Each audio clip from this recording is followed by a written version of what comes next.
আমাদের জুলাই 16 তারিখ গত বছর এই দিনে আমাদের প্রথম শাহাদাতের ঘটনা ঘটে এবং একই সাথে আমাদের আবু সাইদ শহীদ হয়, শহীদ ওয়াসিম শহীদ হন। আজকের এই দিনে আমরা গোপালগঞ্জ আইনজীবীদের সমাবেশ করতে, সেখানে আমরা দেখলাম এক প্রকার প্রশাসনের নীরবতায় এবং আমি বলবো প্রশাসনের ব্যর্থতায় আওয়ামী লীগের সন্ত্রাসীরা, ভারতপন্থী হিন্দুত্ববাদী সন্ত্রাসীরা যেই হামলাটা চালিয়েছে আমরা এটা তীব্র নিন্দা জানাই। আমরা বলতে চাই প্রশাসনের মধ্যে আওয়ামী লীগের যে দোষরগুলো এখনো পর্যন্ত অবস্থান করছে তাদের একটা যোগসাজশের কারণে, তাদের যে ইচ্ছার কারণে এই হামলাটা হয়েছে, এটা কোনো সন্দেহ নাই। আমরা অতি সত্ত্বর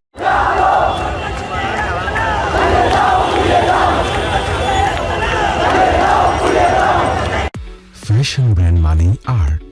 যে ঘটনাটি আপনারা দেখতে পেলেন এবং সারা বাংলাদেশ যেটা দেখতে পেল, সেটি হচ্ছে যে পতিত হাসিনা এবং আওয়ামী লীগের প্রকৃত যে রূপ, সেই রূপটি গোপালগঞ্জে ধারণ করে আছে।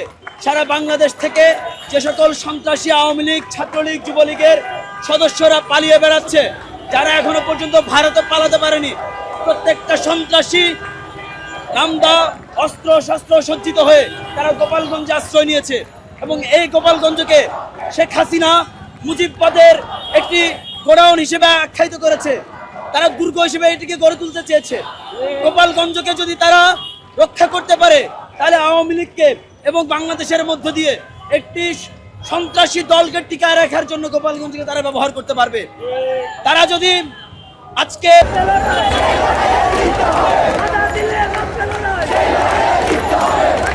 আশঙ্কা করতেছিলাম মানে গোপালগঞ্জে যদি যাওয়া হয় তাহলে সেটা হামলার একটা প্রস্তুতি আওয়ামী লীগ আগে থেকে নিয়ে রেখেছে। এটা নিয়ে তো আমরা দেখলাম হচ্ছে ওই যে ছাত্রলীগের যে পেজ আছে, ওই পেজ থেকে একটা ভিডিও বার্তাও দেওয়া হয়েছে যে তারা প্রস্তুতি গ্রহণ করেছে। তা আমরা দেখলাম ঠিক ওই আজকে হামলা করা হয়েছে এবং গোলাগুলি হয়েছে, মঞ্চে ভাঙচুর করা হয়েছে, এনসিপির সমর্থক বা জুলাইয়ের যারা যোদ্ধা আছে তাদের উপর হামলা করা হয়েছে। এটা স্পষ্ট আমরা বুঝতে পারছি যে এখানে প্রশাসনের একটা বড় ব্যর্থতা আছে।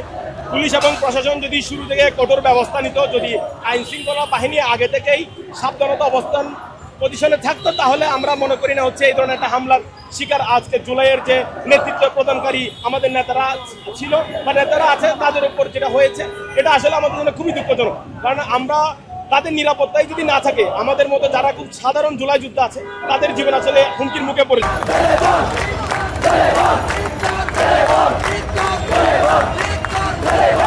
যে সকল আওয়ামী লীগদেরকে সেফ এক্সিট দিয়ে বাইরে দেশে পাঠানো হচ্ছে, এই সকল পুলিশ লীগদেরকে আমরা অবিলম্বে সংস্কার চাই এবং ইন্টারিমকে বলতে চাই, আমার হাসনাত ভাই, হাসনাদের উপর কিভাবে হামলা হয়, নাহিদের উপর কিভাবে হামলা হয়, যারা জুলাই আন্দোলনের সম্মুখ সারির যোদ্ধা ছিল, এই যোদ্ধাদের গায়ে যদি হামলা হয় তাহলে প্রান্তিক পর্যায়ে যারা প্রত্যেকটা নগরে এবং প্রত্যেকটা ঘাটে এবং প্রত্যেকটা এই গ্রাম অঞ্চলে যারা এনসিপি রাজনীতি করে বৈষম্যবিরোধী ছাত্র আন্দোলনের যে কার্যকলাপ এগুলো করছে তাদের উপর হামলা আসবে। তাই আমরা চাই এই হামলার সুস্পষ্ট বিচার হোক এবং দৃষ্টান্তমূলক শাস্তি দেখ। ফ্যাশন ব্র্যান্ড মানে art. Men's, ladies and kids wear. Art. Be smart.